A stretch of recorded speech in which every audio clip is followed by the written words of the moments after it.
गरीब साध साध सब नेक हैं, आप अपनी ठोरे, जो सतलोक ले जाएंगे वो साधु कोई और।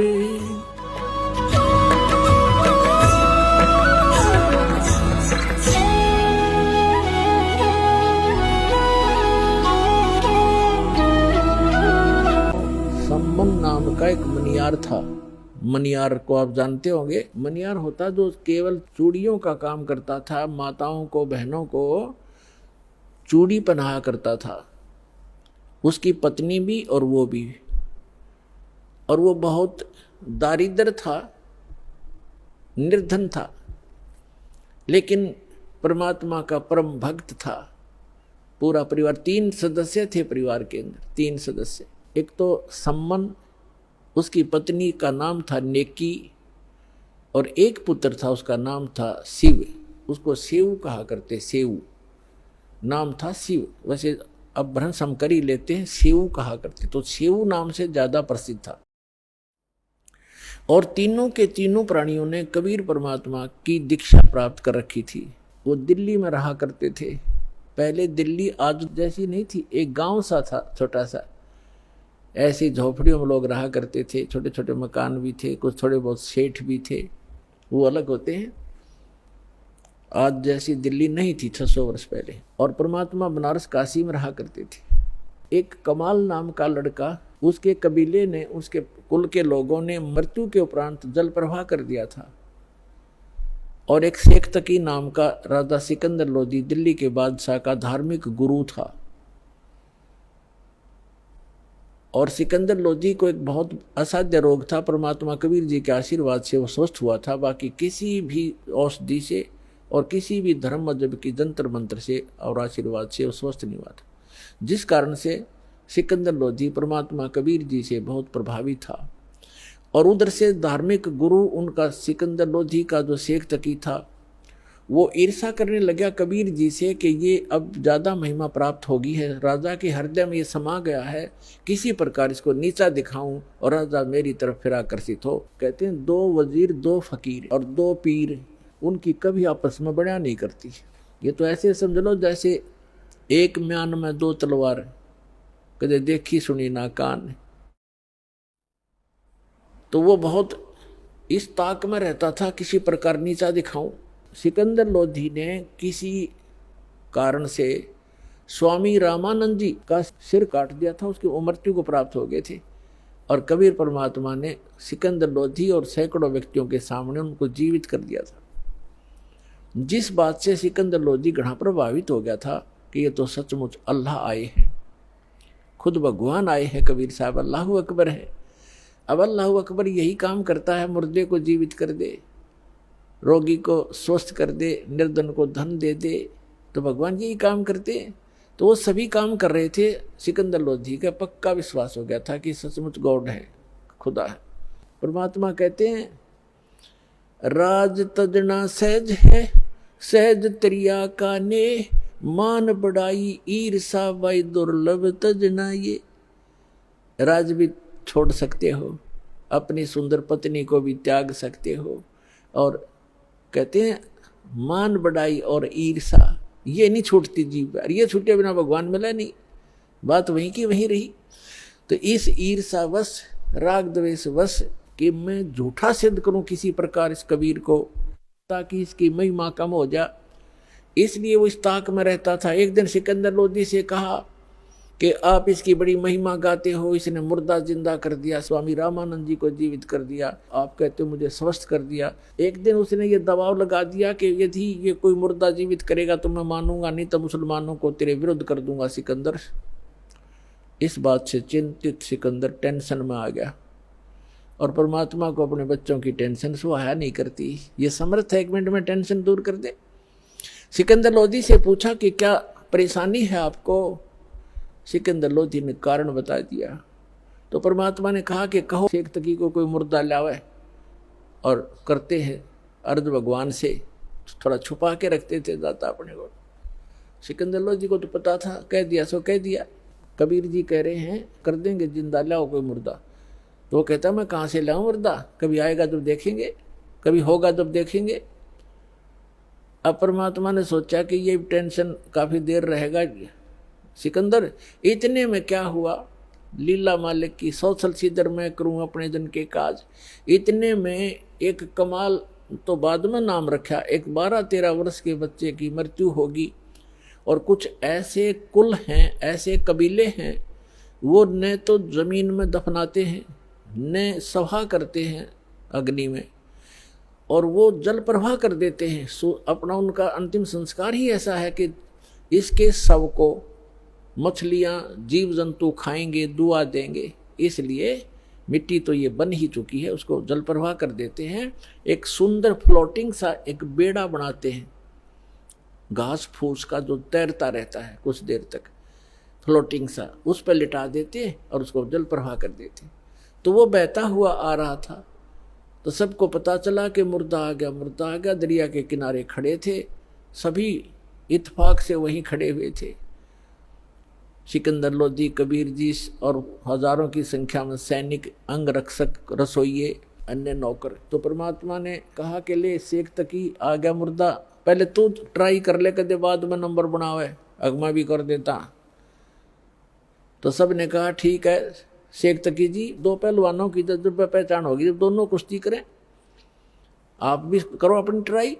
तो लगा फूं फूं करने, वो मुर्दा चला गया 2 फरलांग 600-700 गज आगे को 800 फुट आगे नीचे, यानी जिधर से पानी बहकर जा रहा था डाउन स्ट्रीम में चला गया। तब वो कहने लगा शेख तकी कि ये तो बहाना चाहता था, अपने से बुला टाड़ने के लिए कबीर तो बहाना चाहता था, मुर्दे कभी जीवित हुआ करते हैं, वो तो क़यामत के समय जीवित करेगा अल्लाह।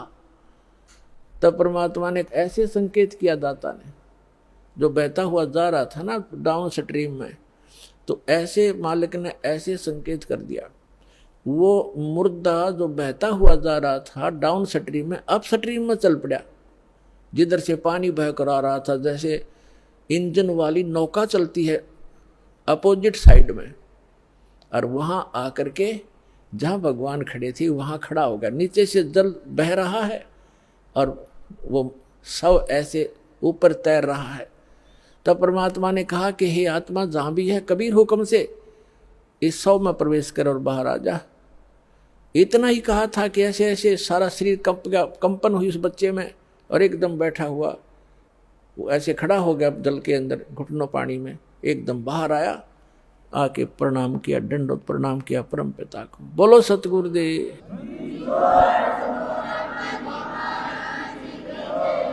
सभी ने ये कहा कमाल कर दिया, कमाल कर दिया। परमात्मा ने उस बच्चे का नाम कमाल रख दिया और उसको अपने बच्चे के रूप में रखा। अब बच्चे को पता नहीं कौन माता थी कौन पिता थी, दाता ने वो बच्चा अपने पास रखा, उसको भक्ति दी। अब क्या है कि कुछ दिनों के बाद परमात्मा के संग रहने से उस कमाल के अंदर अभिमान आ गया। राज तजना सहज है, सहज तरिया का ने, मान बढ़ाई ईर्षा ये दुर्लभ तजना ये। अब क्या है कि परमात्मा लीला करते हैं, वो कुछ एज्ड हो गए लीला में, शरीर में, और वो कमाल नाम का बालक 17-18 साल का हो गया, युवा, भक्ति मिल गई, ज्ञान रोज सुनाई करता, अपने मुंह बोले भगवान और पिता के साथ। वो तो सबका पिता है कबीर साहब, ऐसे तो सबका ही पिता है, सबका जनक है, सबका पालक है।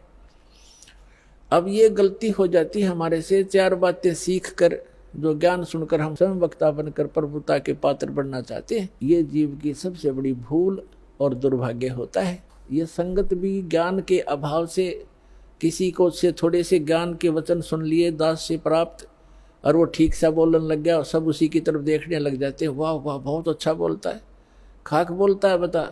और फिर वही बात बिगड़ जाती है कि गुरु को तजय बजय सो आना ता पशुआ को फोकट ज्ञान। गुरु को छोड़कर अन्य पर आसक्त होते तो वो भी एक फोकट ज्ञान है उन लोगों का, जैसे हम भगवान को छोड़कर इस काल पर आसक्त हुए थे, आज ये दुख भोग रहे हैं। तो इस प्रकार हमने अपने पतिव्रता पद से भी नहीं गिरना है। ज्ञान भगवान का है, बोलने वाला किसी तरह बोल रहा है वो उसका ज्ञान नहीं है। तो उससे आकर्षित नहीं होना चाहिए हमने, नहीं तो फिर हम पतिव्रता पद से गिर जाते हैं, नाम रहित हो जाते। तो कितना ही कोई वक्ता बना फिर जाओ, वो कर्महीन इंसान है जो फिर उसमें महिमा की भूख बन जाती है। यही रोग लग गया कमाल के। बहुत से जो संगत वाले थे वो कहने लगे, वाह भाई कमाल, आप तो गुरुजी से भी बढ़िया सत्संग सुनाते हो, कबीर साहब से। वो फूल गया, हवा तो किस समय भर दो या तुरंत भर जाती है। अब उसमें यह अभिमान हो गया और फिर नो कहने लगे, भी बड़ा सेवा करता है गुरुजी की, तेरे जैसी सेवा कोई नहीं कर सकता। एक दूसरी बीमारी यह होगी। तो परमात्मा तो अंतर्यामी थे, उसको पता था कि ये मरेगा, मूर्ख जहर खाने लग गया।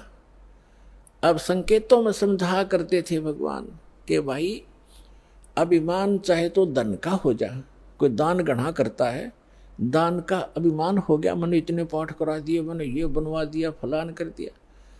और चाहे कोई नू देखे बड़ा माड़ा फेरे, सारा दिन मंत्र करता रहता, दूसरे उससे प्रभावित होंगे, उसकी प्रशंसा करने लग जाएंगे, वह भी भूल है आपकी, क्योंकि आपकी यह भी कमजोरी है। अब जैसे कोई एक लड्डू खा रहा है और दूसरा यूँ कह रहा, देख 4 लड्डू खा गया, वाह भाई वाह बड़े लड्डू खा गए।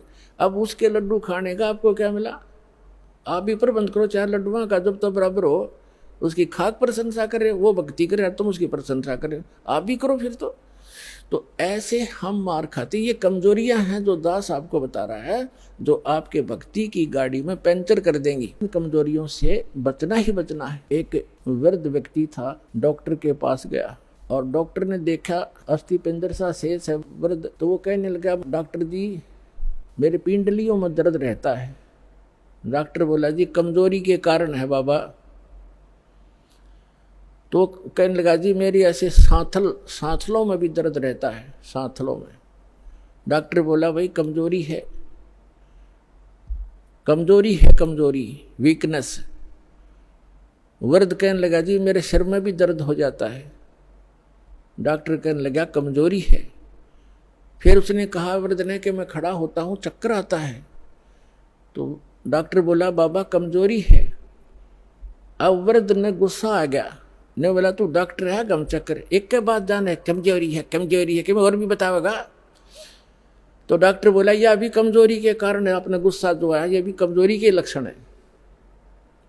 ये गुस्सा भी कमजोर आदमी को ही ज्यादा आता है।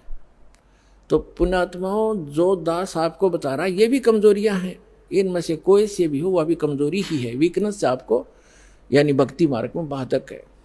परमात्मा कहते हैं, जैसे माता गर्भ को रखे यत्न बनाए, ठेस लगे तो छन्न होवे, तेरी ऐसे भक्ति नसावे। जैसे किसी बेटी को, बहन को, माई को गर्भ रहता है तो उसको वो जानती है, उस गर्भ को प्रफुल्लित करने के लिए वो कितनी सावधानी बरतती है। किसी बहन को 2-4 वर्ष के शादी के उपरांत जब गर्भ रहता है, अब उसको पता है वो कितनी चिंतित रहती है। करवट लेते समय रात को भी ये चिंतित एकदम फड़क के उठती है, कहीं मेरे बच्चे पर दाब ना आ गई हो, मेरा गर्भ खराब ना हो जाए। ऊंचे नीचे पर पैर रखते समय भी बहुत ध्यान से चलती है, खाने पीने की भी वो बहुत सावधानी बरतती है कि कहीं मेरा ये गर्भ रूपी लाल नाश ना हो जाए। तो परमात्मा कहते हैं, जिस दिन आपने परमात्मा की असत भक्ति मिल गई तो आत्मा के अंदर आपका भक्ति रूपी वो गर्भ स्टार्ट हो गया उस दिन से। अब यहाँ बताते हैं कि जैसे माता गर्भ को रखे यत्न बनाए और ठेस लगे तो क्षीण होवे, ऐसे भक्ति नसावे। तो ऐसे ये ठेस नहीं लगने देनी चाहिए भक्ति रूपी गर्भ के। ये मोक्ष रूपी लाल बनाने के लिए बहुत सावधानी बरतनी पड़ेगी आप। तो उस कमाल के मन में दोष आ गया। परमात्मा बार बार कहा करते, सत्संग में सबको सामूहिक ज्ञान दिया जाता है, प्रत्येक व्यक्ति को नहीं बताया जाता। और जैसे औषधि मुख के माध्यम से, गोलियां, दवाई, जड़ी या इंजेक्शन के माध्यम से एक ही स्थान पर लगाई जाती हैं, वो जहाँ दर्द होता है, जहाँ पीड़ा होती है, वो औषधि वहाँ काम कर देती है। तो सत्संग के माध्यम से सामूहिक इंजेक्शन लगाए जाते हैं ये वचनों के, और जिसमें जो वीकनेस जहाँ की है उसी के वो औषधि काम कर जाती है। बुद्धिमान उसको समझ जाते हैं, आगे सुचारू हो जाते हैं और वो अपनी कमजोरी को ठीक कर लेते हैं। बुद्धिमान वही होते हैं। इतना कुछ कई बार कहा परमात्मा ने कि जो दान ज्यादा करता है, यदि उसके मन में अभिमान आ गया, कराया नाश हो गया। कबीर साहब कहते हैं, तन मन धन दिया तो भला किया, सिर का दासी भार, और जब न्यू कहा कि मन ने दे दिया तो बहुत सहेगा मार। वो तो दिया हुआ तक गया, नाश हो गया, दुर्गति और हो जाएगी तेरी। तो किसी भी प्रकार का सेवा का अभिमान हो जाए, अभिमान तो अभिमान ही है, वो तो नाश ही करता है, भगवान से दूर करता है। लेकिन कमाल की बुद्धि भ्रष्ट हो चुकी थी, परमात्मा के साथ रहकर भी वो अपनी ही चलाता था।